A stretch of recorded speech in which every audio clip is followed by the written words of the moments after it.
할렐루야. 아멘. 우리는 모두가 성도가 되길 원합니다. 그리고 하나님의 자녀가 되길 원해요. 그래서 교회를 다니죠. 그런데 교회만 다닌다고 해서 성도가 되는 것은 아니에요. 교회만 다니게 되면 말 그대로 교인이 되는 것입니다. 성도는요, 특별한 사람만 될 수 있는 거예요. 왜냐하면 성도가 되어지면 하나님 나라의 자녀가 되는 거예요. 하나님 나라 주인이 되는 거예요. 성도로, 신자로 딱 인정을 받게 되면 구원의 문에 또 생명책에 내 이름이 기록된다는 거예요. 그렇기 때문에 성도는 아무나 되는 것이 아니에요. 교회만 다닌다고 해서 성도가 되는 것이 아니에요. 자, 그렇다면 생각해 볼 필요가 있겠죠. 나는 성도인가 아니면 교인인가. 만약에 여러분 가운데 이 교인인지 아닌지, 나는 성도인지 아닌지 이걸 알 수 있는 방법은 아주 간단합니다.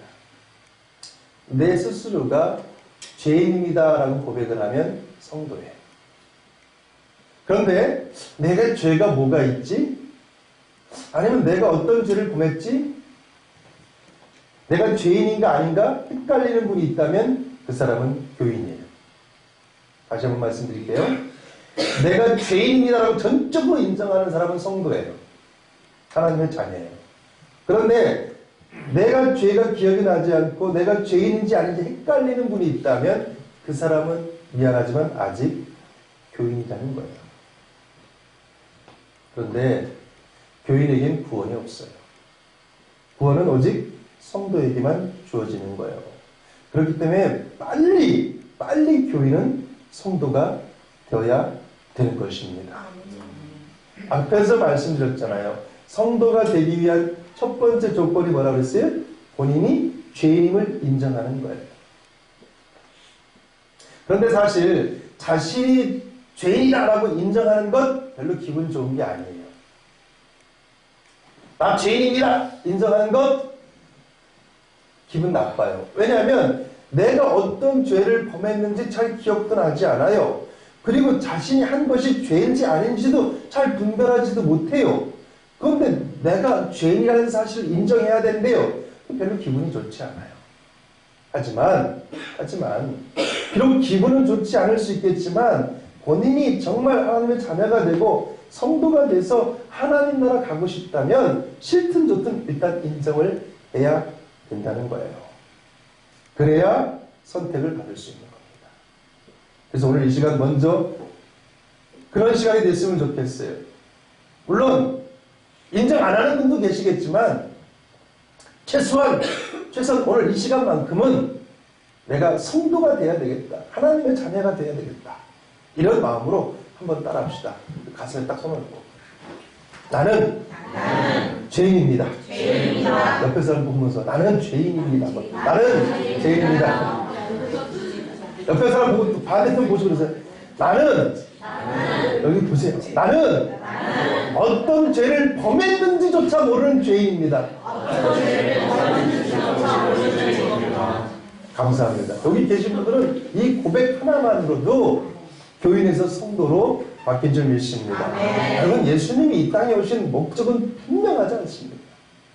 예수님은 이 땅에 분명한 목적을 갖고 오셨어요. 마태복음 9장 13절에 보면 이렇게 기록하죠. 나는 의인을 부르러 온 것이 아니고 죄인을 부르러 왔다. 자, 예수님이 이 땅에 분명한 목적을 갖고 오셨는데 누굴 부르러 오셨다고 그래요? 죄인을 부르러 오셨다는 거예요. 그러니까 예수님이 나는 의인이 아닌 죄인을 부르러 왔다라는 그 분명한 목적을 세상을 향해 선포하실 때 제일 먼저 하신 말씀이 뭐예요? 회개하라, 천국이 가까이 왔다. 회개하라, 천국이 가까이 왔다. 아직 죄를 인식하지 못한 자들이 빨리 죄를 인식하고 빨리 회개해라. 빨리 회개해라. 그래야 하나님 나라 갈 수 있다라고 예수님께서 분명한 목적을 갖고 오셔서 세상을 향해서 포문을 여십니다. 회개하라. 천국이 가까이 왔다. 먼저 나는 죄인이다 고백하고 인정하는 자가 하나님 나라 주인이 된다는 사실을 예수님께서 강력하게 외치고 있는 거예요. 또 누가복음 18장에 보면 우리가 잘 아는 말씀 가운데 낙타가 바늘기로 들어가는 것이 부자가 하나님 나라로 들어가는 것보다 쉽다는 말씀이 있잖아요. 여러분, 낙타가 바늘길을 통과할 수 있겠어요? 절대 불가능해요. 그런데 성경은 낙타가 바늘길을 통과한대요. 있을 수 없어요. 근데 성경은 통과한대요. 왜 통과할 수 있는 거예요? 죄가 없으니까 통과해요. 낙타가 죄가 있어요? 없어요. 인간이 보면 죄로 인하여 피조물들이 통과하고 있는 거예요. 죄가 없으니까 낙타가 바늘길을 통과한대요. 근데 죄 많은 부자는 통과하지 못한대요. 자, 이걸 역설적으로 우리가 다시 한번 바라보면 어떻게 되는 거예요? 우리가 회개하면 바늘길을 통과할 수 있다는 거예요. 천국 들어가는 것이 낙타가 바늘길을 통과하는 것처럼 힘든데 죄인은 더더욱이나 그 천국의 문을 통과하지 못한다는 거예요. 그러나 너희가 회개하면 천국문이 열린다는 거예요. 우리가 회개하면 하나님께서 이 바늘길 사이즈를 확대시켜서 우리를 통과시켜 준다는 거예요. 그래서 예수님이 뭐라고 하는 거예요? 회개하라. 천국이 가까이 왔다. 그래서 구원은 전적으로 하나님의 은혜로 주어지는 줄 믿으십니다. 또 누가복음 15장 7절에 보면 이런 말씀이 있죠. 내가 너희에게 이르노니 그러잖아요. 이와 같이 죄인 한 사람이 회개하면 하늘에서 회개할 것 없는 의인으로 인정받은 99명이 기뻐한다. 잔치를 연다는 표현이 있어요. 자, 이 땅에서 누군가 한 사람이 회개를 하게 되면 죄를 인정하고 회개하게 되면 하나님 나라에서 잔치가 열린대요. 왜 그래요? 성도 한 명이 늘었잖아요. 하나님의 자녀한 사람이 더 늘어났잖아요.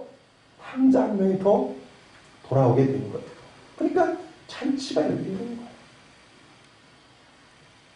여러분이 그 주인공이 돼야 된다는 거예요. 여러분이 나는 죄인이다 라고 고백하고 여러분이 회개하는 순간 하나님 나라에서 잔치가 열린다는 거예요. 누구 때문에? 여러분 때문에. 나 때문에 그런 천국잔치가 열린다는 거예요. 그 주인공이 여러분들이 되어야 되는 것입니다. 아멘. 우린 지금 사순절 기간을 보내고 있지요. 그리고 4월 10일부터는 고난주간이 시작됩니다. 동시에 교회도 특별 새벽 기도가 펼쳐집니다. 한번 이번에는 말이죠. 이 특별 새벽 기도 한번 나와봐요. 네, 나와봐요. 엄마 가자. 아빠 안 계시지만 까짓것 택시비 얼마 된다고 갈 때 택시 타고 집에 올 때는 버스 타고 엄마 갑시다. 여러분 학생들도 마찬가지. 이번 고난주간 일주일 특별 새벽 기도 한번 해봐요. 네. 너무 멀어. 그럼 근처 교회라도 가셔서 특별 새벽 기도 하세요. 일주일에 한번 5일 정도 새벽에 좀 일어나서 예배 드리는 게 뭐 힘든 겁니까? 아무튼 지금은 고난주간이고 4월 10일이 지금은 사순절 기간이고 4월 10일이 고난주간이고 4월 16일이 부활주일이에요. 자, 이 사순절 이 기간을 지금 우리가 보내고 있는데 지금 예수님께서는요, 이 사순절 기간을 통해서 아직 회개하지 않은 사람들 옆에 서 계시다는 거예요. 아직 나는 죄인이라고 인정하지 않은 그 사람들 옆에 서 계신 거예요. 뭐 하시면서 그들이 회개하길, 죄를 인정하길 기다리시면서 또 뭐 하시면서 눈물을 흘리시면서 어떤 눈물을? 피눈물을 흘리시는 거예요. 피눈물을 흘리시면서 서 계신 거예요. 예수님이 하나님으로서 하나님 나라 계시다가 육신의 몸으로 오셔서 고난을 당하시고 십자가 못 박혀 죽으실 하등의 이유가 없어요. 우리 때문에 그런 고통을 당할 이유가 전혀 없습니다. 근데 그분이 그런 고통을 당하셨어요.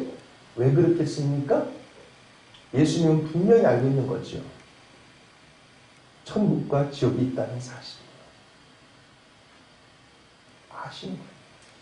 천국과 지옥이 있다는 사실을 예수님은 분명히 아시기 때문에 하나님 나라에 그냥 계실 수가 없었던 거예요. 오신 거예요. 여러분에게 알리고 싶은 거예요. 천국과 지옥이 있다는 사실. 그 지옥이 얼마나 끔찍하고 얼마나 끔찍하고 얼마나 끔찍하고 고통스러운 곳인지 알고 계시기 때문에 어떻게 단 한 사람이라도 그곳에 보내고 싶지 않은 그 간절한 마음으로 예수님은 아직 회개하지 않은 나는 죄인이라고 인정하지 않은 그 사람 옆에서 눈물을 흘리시고 계신 거예요. 눈물을 흘리고 계신 거예요. 그 사람이 어쩌면 여러분의 부모님이 될 수도 있는 거고, 여러분의 자녀가 될 수도 있는 거고, 여러분의 형제들이 될 수도 있는 거고, 여러분의 이웃이 될 수 있는 거예요. 자녀가 잘못된 길로 가요. 부모는 속상합니다. 그 길로 가지 말라고 간절하게 말합니다. 근데 자녀가 듣지 않습니다. 눈물로 호소도 해봅니다. 말을 듣지 않습니다. 바지가랑이를 잡고 늘어집니다. 말을 안 듣습니다. 심지어는 부모가 자식 앞에서 무릎 꿇고 제발 바른 길로 가자, 인생 똑바로 살자라고 매달립니다. 눈물을 흘리며 피눈물을 흘리며 가슴을 치면서 외쳐댑니다. 그런데도 자녀가 말을 듣지 않고 자꾸 자기 고집대로 세상 속에서 자기 마음대로 살아갑니다. 부모의 마음은요 하나예요. 제가 저렇게 살다가는 인생 망칠 텐데, 사랑하는 자녀를 위해서 부모는 잘못된 길로 가는 자녀의 그 모습을 보면서 가슴을 칩니다. 그리고 결단하지요. 내 자녀가 바른 길로만 갈 수 있다면, 내 자녀가 저 길이 아닌 올바른 정도의 길, 바른 삶의 길로 갈 수만 있다면 내 생명쯤은 버려도 좋아! 라고 부모는 자신의 생명마저 자식을 바른 길로 보내기 위해서 포기합니다. 이것이 부모의 마음이에요. 이것이 하나님 아버지의 마음인 거예요. 잘못된 지옥길을 향해 가고 있는 죄인임을 인정하지 않고 회개하지 않는 여러분을 바라보신 하나님 아버지께서 자신의 생명쯤 없어져도 내 생명을 죽여서라도 여러분을 바른 길로 보내고 싶어서 이 땅에 육신의 몸으로 오신 그분이 바로 예수님인 줄 믿습니다. 아멘. 이 부모의 마음이에요. 그리고 그런 예수 그리스도의 그 십자가의 사랑을 보고 깨닫고 죄인임을 인정하고 회개한 저와 여러분의 심령 안에는 지금 예수님이 계신 것이고, 아직 그것을 인정하지 못하고 죄인임을 인정하지 못한 사람들 옆에 지금 예수님이 그렇게 간절함 속에 서 계신 거예요. 여러분이 최소한 양심이 있다는 말이죠. 여러분에게 눈곱만큼의 양심이 있다는 말이죠. 여러분을 위해 십자가에 못 박혀 죽으시고 여러분이 사랑하고 또 여러분을 무지무지 사랑하시는 그 예수님이 아직 회개하지 않은 자 옆에서 쓸쓸히 외롭게 눈물을 흘리며 서 계신 그 모습을 조금이라도 생각한다면, 여러분이 어찌 아직 회개하지 않고 죄를 인정하지 않는 그 사람들을 향하여 예수님 믿으세요라는 말을 어찌 안 할 수 있느냐 이겁니다. 어떻게 전도를 안 할 수 있냐 이겁니다. 최소한 영의 양심을 우리가 가지고 있다면, 내가 사랑하는 예수님, 나를 위해 죽으신 그 예수님이 어떤 어린아이 옆에서, 늙은 이들의 옆에서, 젊은 이들의 옆에서, 가난한 자 옆에서, 외로운 자 옆에서 서 계시는 눈물을 뚝뚝 흘리며 네가 죄인임을 인정해야 되는데, 네가 회개해야 되는데, 네가 지옥 가면 안 되는데, 이 두 손 모아 간절히 기도하시는, 성경에 기록되지 땀방울이 핏방울이도록 간절함으로 기도하시는 그 예수님의 마음을 여러분이 안다면 어떻게 여러분이 이 세상을 향해 복음을 외치지 않을 수 있는 것입니까? 어떻게 전도하라는 말을 안 할 수 있는 겁니까? 여러분, 그 예수님을 여러분이 조금이라도 생각하시길 원합니다. 그리고 지금 우리 서울교회는 전도 축제 기간입니다. 그 예수님의 그 마음을 여러분이 헤아려서 전도의 불꽃을 여러분이 사시기를 원합니다. 한번 멋지게 전도의 횃불을 들고 외치시는 축복이 여러분에게 있기를 원합니다. 아멘. 우리의 소원은 행복하게 사는 거예요. 행복하게 사는 거예요. 지난 주의 설교 시간에 행복하게 살기 위해서는 뭐 해야 된다고 그랬죠? 아, 감사합니다. 벌써 이렇게 잊어주시니 뭐 다음 주에 한번 더 그 설교 해야 되겠어요. 여러분, 행복하게 살기 위해서는 뭐 해야 된다고 그랬죠? 전도해야 된다고 했어요.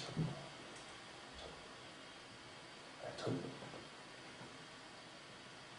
아, 기억 안 나셔요? 여러분, 가르쳐 줄게요. 행복해지려면 전도해야 돼요. 다음 주에 한번 똑같은 소리 한번 해줄게요. 행복해지기 위해서는 전도를 해야 돼요. 전도하면 행복해지.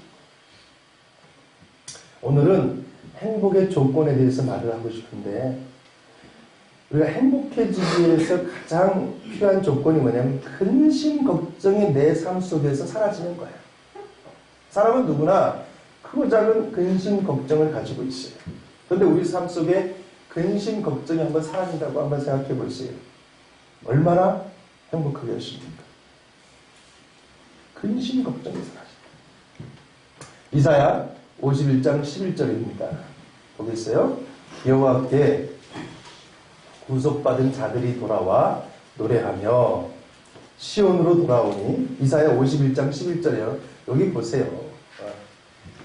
여기 보세요. 여호와께 구속받은 자들이 돌아와 노래하며 시온으로 돌아오니 영원한 기쁨이 그들의 머리 위에 있고 슬픔과 탄식이 달아났다. 여러분, 슬픔과 탄식이 지금 소멸됐기 때문에 근심 걱정이 모두 사라졌대요. 그리고 영원한 기쁨이 머리 위에 있답니다. 얼마나 행복한 소리예요. 이렇게 된다고 하면 우리 삶 속의 모든 문제가 소멸되는 거예요. 날마다 찬양을 부르며 살 수 있는 거죠. 다시 한번 볼까요? 슬픔과 탄식이 소멸돼요. 여러분 삶 속에서 슬픔이 사라지고 탄식이 사라지는 거예요. 모든 근심 걱정이 다 소멸되어 버리는 거예요. 그리고 오직 기쁨만이 여러분의 삶을 지배한다는 거죠. 여러분, 이런 축복 받아야 됩니다. 네, 이런 축복 받기 위해서 여러분이 소망을 품으셔야 됩니다. 이 자리 가운데 난 불행했으면 좋겠어. 죽는 그날까지 불행하게 살았으면 좋겠어. 이런 분 계십니까? 침묵하는 자들은 다 그런 거예요. 여러분, 인생 가운데 탄식이 사라지고 슬픔이 사라지길 원합니다. 네, 근심 걱정이 모두 사라지길 원합니다. 그래서 여러분 삶 속에 행복이 흘러넘치길 원합니다. 아멘 하는 자들은 그렇게 될 것입니다. 그렇게 될 줄 믿습니다. 입술을 닫은 자들은 영원히 불행할 것입니다. 여러분, 이 시간이 하나님께서, 우리 성령 하나님께서 여러분에게 주고 싶은 모든 말씀을 주는 거예요. 심심해서 줍니까? 예수님이 심심해서 이 땅에 오셨다고 그랬어요? 아니에요. 어떻게든지 여러분 지옥에 안 보내려고 오셨다고 했어요. 오늘 이 시간을 하나님께서 허락해 준 것이 심심해서 여러분하고 놀고 싶어서 한 것 같습니까? 아니에요. 하나님 바빠요. 하나님께서 오늘 이 자리 가운데 열어주신 것은 어린아이가 됐든 나이가 됐든 직분을 다 떠나서 말씀을 통해 여러분 심령을 깨우고 여러분 이 땅 안에서 축복받길 원하고 더불어서 영원한 하나님 나라 가기를 원하는 그 간절한 마음을 하나님께서 이 시간 여러분에게 보여주고 있는 거예요. 아멘. 그것을 여러분이 인정하고 받아들여야 되는 거예요. 그래서 예배 시간에 그 말씀 앞에 겸손해지고 말씀 앞에 입술을 열어야 되는 거예요. 그런 자에게는 축복이 주어지는 거예요. 그러나 이 시간을 그저 한 시간 때우는 시간, 그저 그런 시간으로 닫고 여러분의 입술을 닫아버린다면 어찌 그 하나님의 축복이 여러분 삶 속에 들어갈 수가 있겠습니까? 입술을 닫는 그 순간 저주는 시작되는 거예요. 무서운 겁니다, 여러분. 이스라엘 민족은 우상 숭배하다가 바벨론의 포로로 잡혀갔다 돌아왔어요. 에스라 선지자를 통해서 하나님의 말씀이 낭독될 때 그들은 어떻습니까? 새벽부터 일어나서 아멘 하다 빠졌습니다. 죄의 원상이고 죄의 덩어리들이에요. 그들은 도저히 용서받을 수 없는 수많은 우상을 그 죄를 범했던 자들이. 그러나 그들이 죄를 깨닫고 회개하는 순간 하나님 말씀이 선포되어준 순간 그들은 아멘 아멘 어린아이부터 시작해서 듣고 알아들을 수 있는 모든 자들은 모여서 아멘 아멘 했다고 합니다. 그러니 하나님이 그들을 사랑하시는 거예요. 비록 죄를 범했지만 하나님이 그들을 사랑하시는 거예요. 아멘. 이 자리 가운데 의인이 있습니까? 한 사람도 없어요. 교만해지지 마세요. 말씀이 선포되면 지기를 떠나고 나이를 떠나서 입술을 열어 아멘 외쳐야 되는 거예요. 하나님 앞에 교만한 자 심판받아요. 하나님 그걸 원할 것 같습니까? 여러분? 말씀에 긴장하셔야 돼요. 하나님은요 지금 간절해요. 여러분이 구원받았다고 생각하십니까? 여러분의 착각이에요. 하나님은요 조금이라도 여러분이 이 세상 안에서 축복받기 원하고 더 좋은 자리, 더 좋은 상급받아 하나님 나라 오길 원하는 간절한 마음을 담고 있는 거예요. 입술을 닫으면 그 복이 여러분 가운데 안 가는 거예요. 입술을 여는 축복이 있길 원합니다. 입술을 이런 시간에 닫은 자는 나가서 전도하지 않습니다. 복음을 전하지 않습니다. 예수적인 걸 숨깁니다. 왜? 성전 안에서도 입술을 닫고 있는데 어떻게 바깥에 나가서 열겠습니까? 그러나 예배 시간에 교회 안에서 아멘 아멘 하고 기쁨으로 받아들인 자는 나가서도 입술을 여는 거예요. 나가서도 입술을 여는 거예요. 그런 축복이 있길 원합니다. 자, 그런데 보세요. 이사야서 51장 11절에 보면 분명히 슬픔이 사라지고 탄식이 소멸되고 근심 걱정이 모두 사라지고 영원한 기쁨이 내 머리와 내 삶 속에 있게 하겠다고 그랬어요. 하나님께서 있게 하겠다. 그런데 한 가지 전제 조건을 걸고 있습니다. 그것이 뭐냐면 여호와께 돌아오는다는 거예요. 뭐겠어요? 여호와께 돌아오면 즉 예수 그리스도의 이름으로 회개를 하면, 예수 그리스도의 이름으로 회개를 하게 되면 내가 네 삶 속에 슬픔도 사라지게 하고 탄식도 사라지게 하고 근심 걱정도 사라지게 하고 영원한 기쁨을 주겠다는 거예요. 아멘. 여러분 이게 뭐예요? 죄가 하나님으로부터 우리에게는 축복의 통로를 턱 막고 있다는 거예요. 그러니까 하나님은 지금 무슨 말씀하고 있냐면 너를 향해 내가 지금 축복을 흘러내려 보내고 있는데 내 죄가 그 축복의 통로를 딱 막고 있으니 네가 회개함을 통하여 그 막고 있는 담을 부셔버리라는 거예요. 그러면 폭포수와 같은 축복이 여러분에게 임하게 된다고 지금 말씀하고 있는 것입니다. 자, 2절 봅시다. 본문 2절 보면 여기서 뭐라고 합니까? 너는 뭐라고 해요? 티끌을 털어버리라는 거죠. 회개하라는 겁니다. 작은 죄까지 남김없이 하나도 없이 다 회개하라는 거예요. 그것이 하나님으로부터 온 축복의 통로를 막고 있으니까 회개하라는 거예요. 신앙생활하면서 왜 축복 못 받습니까? 여러분 신앙생활하면 축복을 당연히 받아야 될 줄 믿습니다. 네, 당연히 받아야 돼요. 왜 못 받고 있는 거예요? 신앙생활을 하고 있지만 죄를 인정하지 않는 거예요. 그 죄를 소멸시키지 않는 거니까 축복의 통로를 축복의 수를 막고 있는 거예요. 죄가 회개해서 이걸 부셔버려야 된다니까요. 그래 내 삶 속에 축복이 많은 거예요.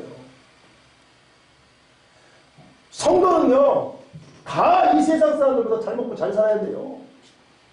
그들을 지배하면서 살아야 되는 것이 성도의 삶이에요. 근데 지금 우리는 지배를 당하고 있어요. 왜 그렇습니까? 신앙생활을 하고 있지만 죄를 인정하지 않고 회개하지 않으니까 이 축복의 통로가 막혀 있는 거예요. 지금 부셔버리라는 거예요. 티끌을 털어버리라. 낱낱이 작은 것까지 남김없이 회개하라는 거죠. 그러면서 뭐라고 합니까? 2절 봅시다. 예루살렘이여 일어나 앉으라는 거죠. 회개하고 영광의 보좌에 앉으라는 거예요. 성도의 자리에 앉으라는 거예요. 하나님의 자리에 앉으라는 거예요. 네. 여러분이 죄를 회개하지 않으니까 성도가 앉아야 될 자리에 못 앉고 있는 거예요. 하나님의 자리에 앉아야 될 자리에 앉지 못하고 있는 거예요. 영광의 자리에 앉지 못하고 있는 거예요. 맨날 을로서 저 밑에 한 집 가운데 살아가는 거예요. 주님은 분명히 하나님 말씀하고 있는 거죠. 네가 죄를 회개하게 되면 내 자리가 영광의 자리가 될 것이다. 내가 발길을 내딛는 그곳이 축복의 땅이 될 것이다. 내가 선포하는 그 자리가 능력의 자리가 될 것이다. 내 엉덩이를 붙이고 앉으면 그 자리가 바로 축복의 땅이 될 것이다. 아브라함아 네가 가라. 내가 허락한 땅으로. 그럼 네가 그곳에서 축복의 터전이 될 것이다. 너로 인하여 수많은 사람들이 복을 받을 것이고 너를 저주하는 자는 저주를 받을 것이다. 이게 뭐겠어요? 하나님이 우리에게 주신 축복인 거예요. 아멘.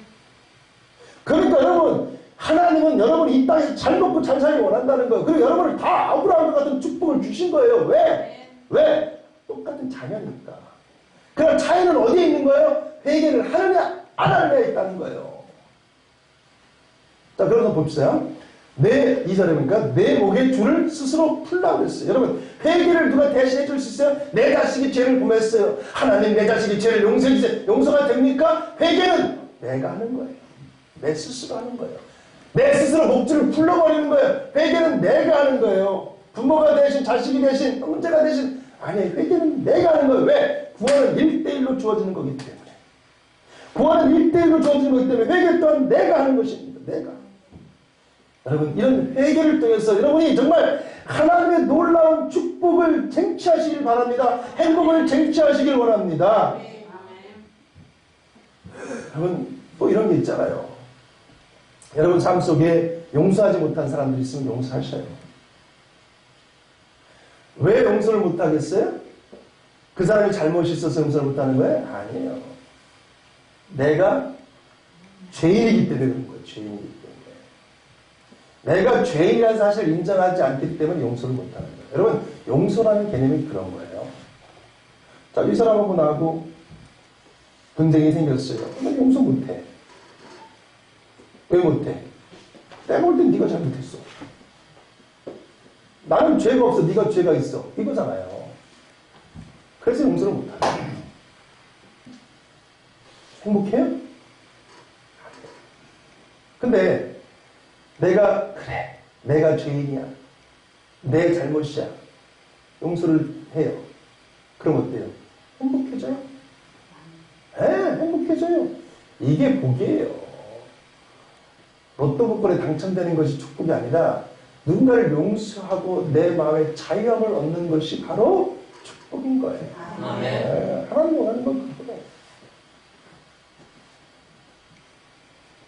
교회 안에서도 마찬가지고 삶 속에서도 마찬가지고 본인들하고 코드가 안 맞아요. 안 맞아요.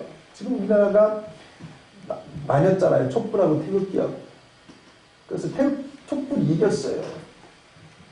어떻게 나라가 이렇게 촛불과 태극기로 나뉘어졌는지 하여튼 모르겠어요. 일단 촛불이 강하네요. 안 꺼지네. 요즘 촛불이 전기로 켜는지 안 꺼져. 바람이 불어도 안 꺼지고.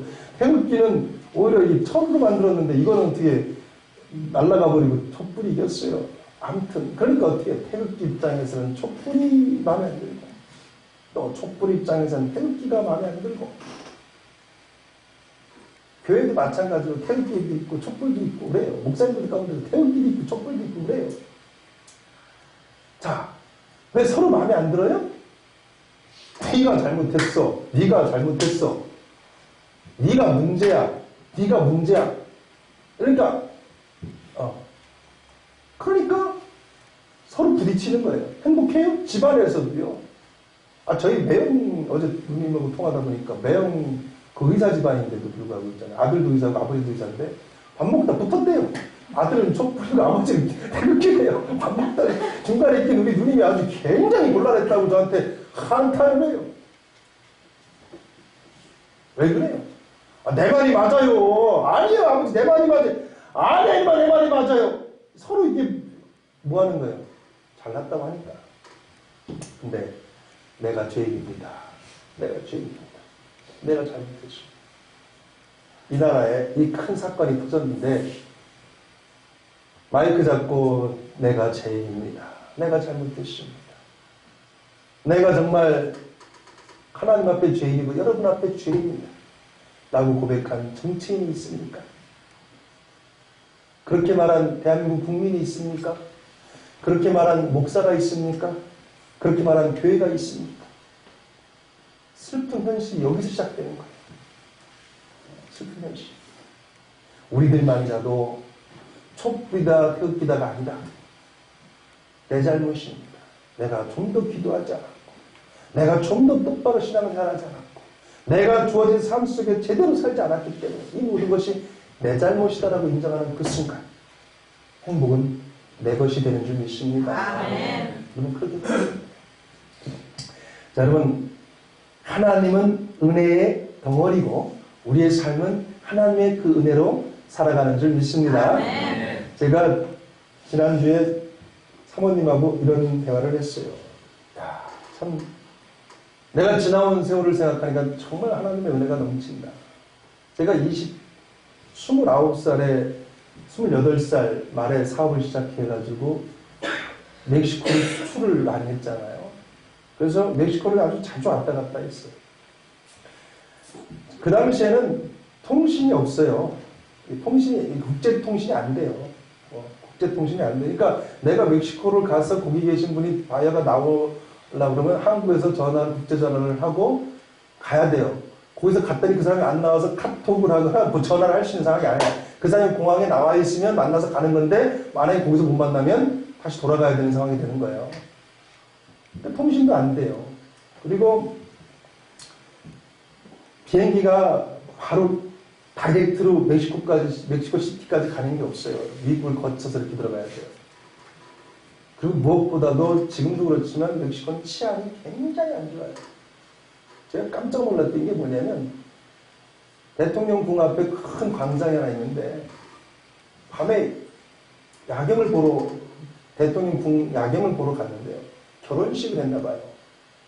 리무진 그 긴 차 있잖아요. 뭐 이거 몇 대야 하고 막 그러니 그 광장 앞에 탑을 써놨는데 거기서 사진을 몇 장 찍더니 거기 서서 기관총을 탁탁탁탁 쏘더라고요. 깜짝 놀랐어요. 대통령 궁 앞에 그 광장 앞에서 팝광장에서 기관총을 딱 한 애들 막 쏘고 가요.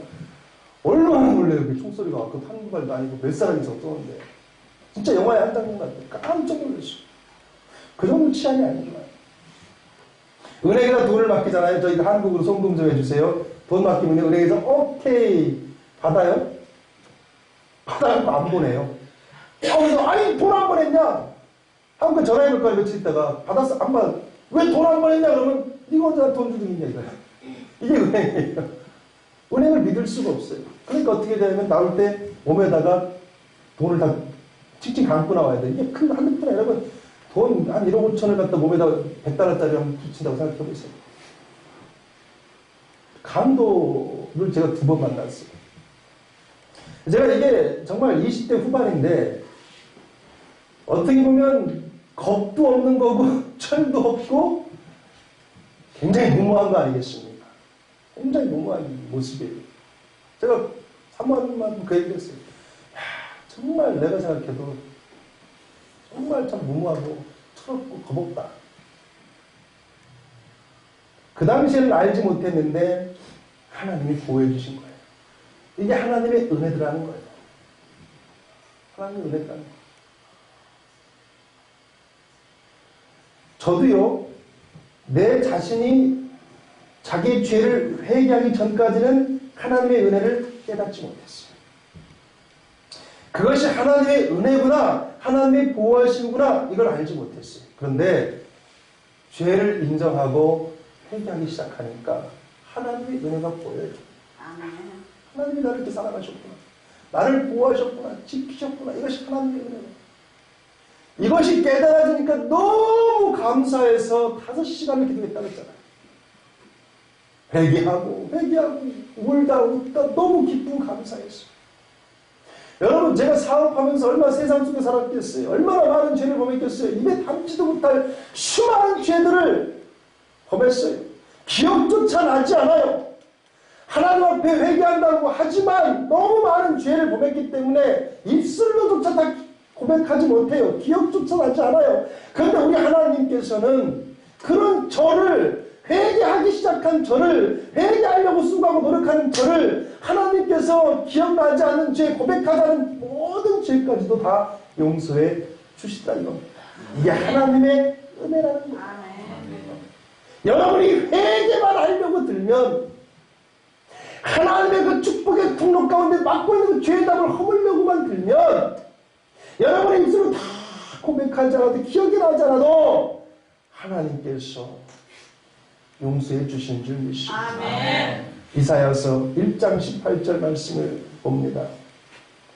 여호와께서 말씀하시되 오라 우리가 서로 변론하자. 너의 죄가 주홍 같을지라도 내 죄가 도저히 용서받지 못할 죄라 할지라도 주홍 같을지라도 내가 용서해 주겠다는 거예요. 하나님 눈가같이 휘어질 것이다. 용서해 주겠다는 거예요. 진홍같이 붉을지라도 양털같이 희겠다. 진홍같이 수많은 죄를 네가 범했다 할지라도 도저히 용서받지 못하고 수많은 죄를 범했다 할지라도 네가 입술을 열어 회개하기 시작하면 그 모든 죄를 다 용서해 주시겠다고 하나님이 말씀하고 있는 거야. 이것이 하나님의 은혜예요. 그러니까 여러분이 회개 못할 죄가 뭐가 있습니까? 회개 안 할 이유가 뭐가 있습니까? 회개만 시작하면 하나님이 모든 죄를 알아서 용서해 주시고 축복을 허락해 주시고 성도 자녀로 인정해 주시고 하나님 나라 주인 되게 하시는 그 하나님입니다. 3절을 한번 여러분이 읽어보세요. 시작. 여호와께서 이와 같이 말씀하시되 너희가 같이 살렸으니 그것이 신명이라. 아멘. 예수님이 우리 죄를 용서해 주시고 어떤 대가를 요구한 적이 있어요? 없어요. 예수님이 내가 내 죄를 용서해 줄 테니까 네가 이거 나한테 보상해라. 한 1억만 갖고 와라. 말씀하신 적 있어요? 없어요. 예수님이 안진뱅이를 고쳐주셨어요. 그리고 나서 내가 네 병을 고쳤으니까 야! 대가를 내놔. 말씀하셨어요? 안 하셨어요. 뭐라고 하셨습니까? 내 죄를 용서받았어. 일어나 그 자리를 들고 가라. 끝이에요. 그게 끝이에요. 가늠하다 어떤 여자가 잡혀 끌려옵니다. 사람들이 돌로 쳐 죽이려고 해요. 그때 예수님이 말씀하잖아요. 너희 가운데 죄 없는 자가 먼저 여인을 돌로 쳐라. 그랬더니 사람들이 양심의 가책을 느끼고 다 돌아갔어요. 이 여인은 누구 때문에 살았어요? 예수님 때문에 살았어요. 그런데 예수님이 너 나 때문에 살았으니까 보상해라. 빚을 갚아라. 말씀하셨어요? 안 하셨어요. 뭐라고 하십니까? 나도 너를 용서한다. 나도 너를 용서한다. 가라. 가서 이제 다시는 죄를 짓지 말라. 예수님이 하신 말씀이 이렇게 전부라는 거예요. 전부라는 거예요. 예수님은 우리 죄를 용서해 주시면서 우리에게 어떤 보상, 대가를 원하지 않아요. 정말 예수님은 우리에게 원하는 것은 딱 하나예요. 1절 말씀 봅니다. 1절 봅니다. 시온이여 깰지어다 깰지어다. 내가 힘을 낼지어다 거룩한 성 예루살렘이여 내 아름다운 옷을 입을지어다. 이제부터 할례받지 아니한 자와 부정한 자가 다시는 내게로 들어옴이 없을 것이다. 이게 무슨 말이에요? 정신 똑바로 차리고 신앙생활을 해라. 전신갑주를 입고 신앙생활을 해라. 내가 내 죄를 용서하였으니 가서 다시는 죄를 범하지 말라. 지금 그 말씀을 하고 있는 거예요. 예수님께서 여러분의 죄를 용서하던 보상 대가를 원하시는 것이 아니다. 됐다. 모든 것은 됐으니 내 죄가 용서받았으니 이제 다시는 죄를 범하지 말라. 다시는 죄를 범하지 말라. 이것이 예수님의 마음의 간절한 마음. 아멘. 그 딱 하나예요. 그런데 솔직히 우리도 알아요. 회개하고 다시는 그 죄를 범하지 말아야 되겠다. 두 번 다시 똑같은 죄를 범하지 말아야 되겠다. 우리도 알아요. 근데 나도 모르게 어느 순간 똑같은 죄를 범하는 내 자신을 보게 돼요. 그래서 또 회개도 해요. 근데 또 시간이 지나면 똑같은 죄를 반복해서 범해요. 그래서 후회도 해요. 회개도 해요. 후회도 해요. 회개도 해요. 그러다 보니까 짜증도 나요. 그리고 신앙생활하는 것이 회의를 느낄 때도 있어요. 이럴 때 어떻게 해야 돼요? 어떻게 해야 돼요? 아니 무슨 나도 죄를 용서 회개를 했는데 왜 똑같은 죄를 자꾸 반복하냐고 짜증나게. 여러분 이럴 때 어떻게 해야 되냐고 어떻게 해야 돼? 대구 얘기해야 돼. 대구 얘기해도 대구 똑같은 죄를 범해. 대구 어떻게 해야 돼? 6절 말씀에 정답이 나와 있어요. 6절 읽어보세요. 시작. 그러므로 내 백성은 내 이름이 아니라 그러므로 그날에는 그들이 이 말을 하는 자가 나일 줄을 알리라. 내가 여기 있느니라. 아멘. 죄를 내가 반복해서 져요? 그랬더니 하나님이 뭐라고 하냐면 자꾸 반복해서 죄를 지니까 짜증나지? 반복해서 죄를 범하고 싶지 않지? 그러면 사람들에게 하나님의 존재를 전하는 삶을 살아라. 그러면 너희들이 복음을 전하는 삶을 살아라. 예수 그리스도의 생명의 말씀을 전하는 삶을 살아라. 그렇게 되어지면 너희들 입술 위에 누가 있니? 예수님이 계시지 않니? 아멘. 너희들 발걸음 가운데 누가 있니? 항상 예수님이 동행하지 않니? 그러니까 죄를 범할 수 있는 그 확률이 줄어들 거 아니겠니? 자꾸 똑같은 죄를 반복해요. 짜증나요, 화가 나요, 어떻게 해야 돼요? 그런 마음 갖지 말고 내 입술 위에 예수님을 두고 내 걸음걸이마다 예수님과 동행하게 되어진다고 하면 어떻게 내 입술 위에 예수님이 계시고 너와 동행하는 예수님이 계시는데 네가 어떻게 죄를 범하겠니? 죄를 범하는 횟수가 줄어들 거 아니겠니? 라고 지금 우리 하나님께 친절하게 말씀하면서 7절 말씀을 또 주셨어요. 봅시다. 7절입니다. 7절은 여러분 성경책을 보셔야 돼요. 일부러 제가 안 써놨어요. 여러분 보시라고. 좋은 소식을 전하며 평화를 공포하며 복된 좋은 소식을 가져오며 구원을 공포하며 시온을 향하여 이르기를 내 하나님이 통치하신다 하는 자의 산을 넘는 발이 어찌 그리 아름다운가. 여러분은 하나님은 여러분이 좋은 소식을 전하는 사람들이 되길 원하는 거예요. 예수님의 그 사랑을 전하는 사람들이 되길 원하는 거예요. 그래서 여러분 모두가 더 이상 똑같은 죄를 반복하지 않고 하나님의 축복받길 간절함으로 오라고 계신 분이 누구다? 여러분의 아버지 하나님이라는 사실 여러분이 감사함으로 받으시기 바랍니다. 네, 성도가 될 첫 번째 조건을 뭐라고 그랬죠? 자신의 죄를 인정하라고 그랬어요. 그리고 뭐라고 그랬어요? 회개하라고 그랬어요. 그리고 반복적인 죄 이제 그만 범하고 싶어요. 그럼 뭐라고 했어요? 복음을 전하는 삶을 살라고 그랬습니다. 우리 모두 그런 삶을 살아가길 주의 이름으로 축원합니다. 감사합니다. 오늘도 아름다운 시간, 은혜의 시간 허락하여 주심을 감사드립니다. 우리 사랑하는 모든 성도들 죄를 회개하고 용서함 받고 이제 주님 안에서 새롭게 되어 거듭난 자의 삶을 살게 하시고 아버지 하나님 오늘 이 시간 죄인임을 스스로 고백하고 아버지 앞에 용서를 구하며 사랑하는 서울교회 모든 성도들을 아버지 하나님이여 축복하여 주시옵소서. 모든 영광 주님께 드리며 살아계신 우리 주 예수 그리스도의 이름으로 기도드렸습니다. 아멘.